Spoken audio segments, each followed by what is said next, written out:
धन्यवाद अध्यक्ष महोदय। मैं महामहिम राष्ट्रपति जी के अभिभाषण के धन्यवाद प्रस्ताव में बोलने के लिए खड़ा हूँ। अध्यक्ष महोदय, महामहिम राष्ट्रपति जी ने एक बहुत ही अच्छी बात अपने अभिभाषण में कही, वो थी राष्ट्र सर्वोपरि। लेकिन राष्ट्र बनता किन चीज़ों से है? राष्ट्र न सिर्फ इमारतों से बनता है, न सिर्फ पुलों से बनता है, न सिर्फ बजट के आंकड़ों से बनता है, न इंफ्रास्ट्रक्चर से बनता है। राष्ट्र बनता है उसके देशवासियों से, इंसानों से और उनके दिलों में पनपते देशभक्ति के जज्बे से।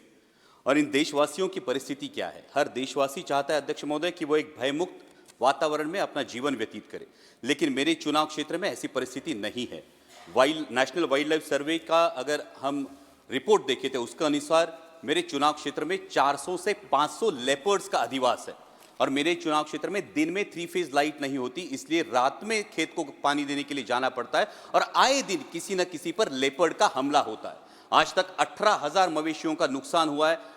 20 से 25 लोगों ने पिछले साल में अपनी जान गंवाई है। और अभी जुन्नर फॉरेस्ट विभाग ने महाराष्ट्र सरकार को एक प्रस्ताव भेजा है, जो इकलौता सोल्यूशन है वो लेपर्ड रिप्रोडक्शन कंट्रोल का सोल्यूशन है। और इसके लिए मैं नियमित तरीके से मंत्रालय से भी गुजारिश कर रहा हूं और मेरी ये गुजारिश है कि मंत्रालय इस पर संज्ञान ले और लेपर्ड रिप्रोडक्शन कंट्रोल करे और मेरे चुनाव क्षेत्र में दिन में 3 फेज लाइट देने का निर्देश राज्य सरकार को पारित करे। महामहिम राष्ट्रपति जी ने अपने अभिभाषण में गरीबों के लिए मकान की बात की, जो निश्चित ही सराहनीय है। लेकिन मेरे चुनाव क्षेत्र में अध्यक्ष महोदय 1.5 से 2 लाख लोग ऐसे हैं, वो रहते तो पक्के घरों में हैं, लेकिन उनके घर अनऑथोराइज करार दिए जा रहे हैं। और वजह है दिघी एम्यूनिशन डेपो की वजह से लगा हुआ रेड जोन। महामहिम राष्ट्रपति जी ने कानूनों में सुधार की बात की और समय के साथ हर किसी को बदलना चाहिए। लेकिन रेड जोन की अगर हम बात करें तो जो कानून फॉलो हो रहा है वो 1903 का अंग्रेजों के जमाने का इंडियन डिफेंस एक्ट फॉलो हो रहा है, जिसके तहत रेड जोन की मर्यादा 2000 यार्ड सुनिश्चित की गई है। लेकिन 1970 का जो स्टैक रेगुलेशन है, स्टोरेज टेक्निकल एक्सप्लोजिव कमिटी का जो रेगुलेशन है यूनाइटेड नेशंस का, वो हमारे देश ने अडॉप्ट किया है, जिसके अनुसार 200 से 500 मीटर ही रेड जोन की मर्यादा होनी चाहिए। तो जब हम कानून के सुधार की बात करते हैं तो मेरी सरकार से ये गुजारिश है कि जो कानून हमने अडॉप्ट किया है उस पर अमल किया जाए और 500 मीटर के आगे ये रेड जोन की मर्यादा से देशवासियों को राहत दी जाए। महामहिम राष्ट्रपति जी ने अपने अभिभाषण में एग्रीकल्चर एक्सपोर्ट की बात की और विकसित भारत के जो 4 स्तंभ हैं उन्होंने किसानों का जिक्र भी किया। लेकिन वास्तविकता यह है अध्यक्ष महोदय, पिछले 35-40 दिनों से अनियन के एक्सपोर्ट पर पाबंदी लग चुकी है। और अनियन एक्सपोर्ट पर पाबंदी लगने की वजह से, प्याज के निर्यात पर पाबंदी लगने की वजह से मेरे महाराष्ट्र के प्याज उत्पादक किसानों का 2000 करोड़ रुपयों का नुकसान हुआ है। और इस पाबंदी की वजह से भला हो रहा है पाकिस्तान के किसानों का, क्योंकि मिडिल ईस्ट का मार्केट हो, यूरोप का मार्केट हो, ये पूरा पाकिस्तान अनियन ग्रोअर फार्मर्स के हाथ में चला गया है और पाकिस्तान के किसानों को उनके प्याज का दाम मिल रहा है, लेकिन मेरे किसान को अपना प्याज 8 से 10 रुपए किलो के दाम में बेचना पड़ रहा है। हमने सरकार से सुना था कि पाकिस्तान की कमर तोड़ देंगे, ये तो इस निर्णय की वजह से पाकिस्तान के किसानों को भला हो रहा है, कमर मेरे किसानों की टूट रही है। यहां पे महामहिम राष्ट्रपति जी ने किसानों की आय दुगनी होने की बात की। अध्यक्ष महोदय, मैं कुछ आंकड़े बताना चाहता हूं कि 2013 में डीएपी की एक बैग थी, उसकी कीमत थी 560 रुपए। 2024 में डीएपी की बैग की कीमत है 1100 रुपए। जो लागत की मजदूरी थी प्याज के लिए, उसकी कीमत थी 5000 रुपए, आज लागत की मजदूरी जाती है 11,000 रुपए। आज 2013 में प्याज बिक रहा था 20 रुपए किलो में, आज प्याज बिक रहा है 8 से 10 रुपए किलो में। 2013 में सोयाबीन बिक रहा था 6000 रुपए क्विंटल के दरों में, आज सोयाबीन बिक रहा है 4500 रुपए क्विंटल के दरों में। तो किसान की आय दुगनी हुई या 2 गुने से ज्यादा घट गई है?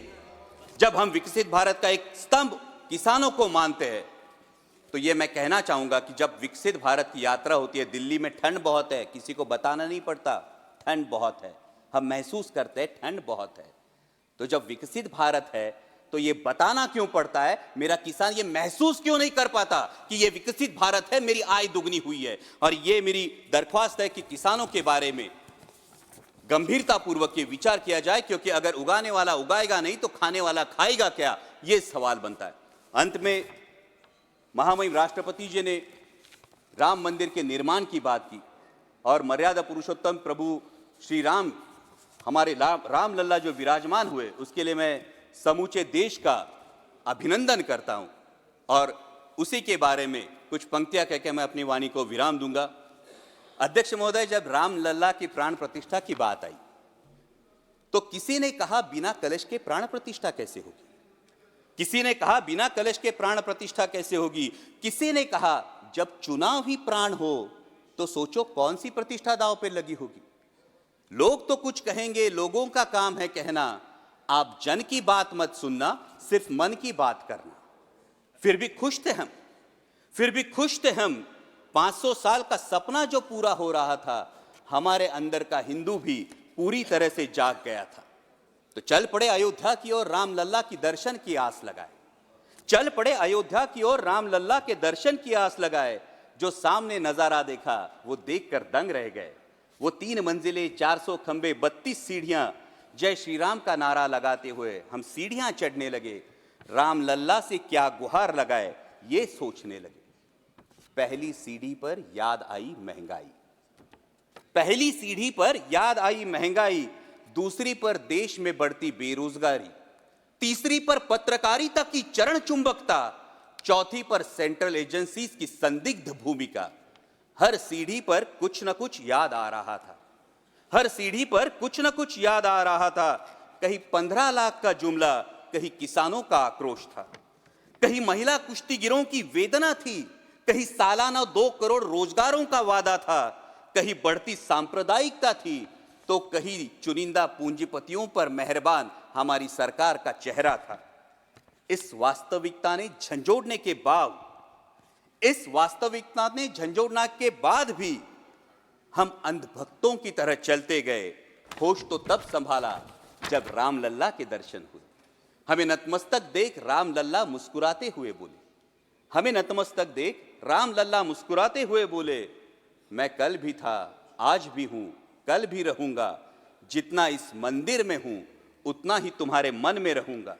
लेकिन याद रखना हमेशा, लेकिन याद रखना हमेशा, मैंने त्रेता युग में रामराज जलाया था, तुम कलियुग में जीते हो जहां संविधान ने गणराज जलाया है।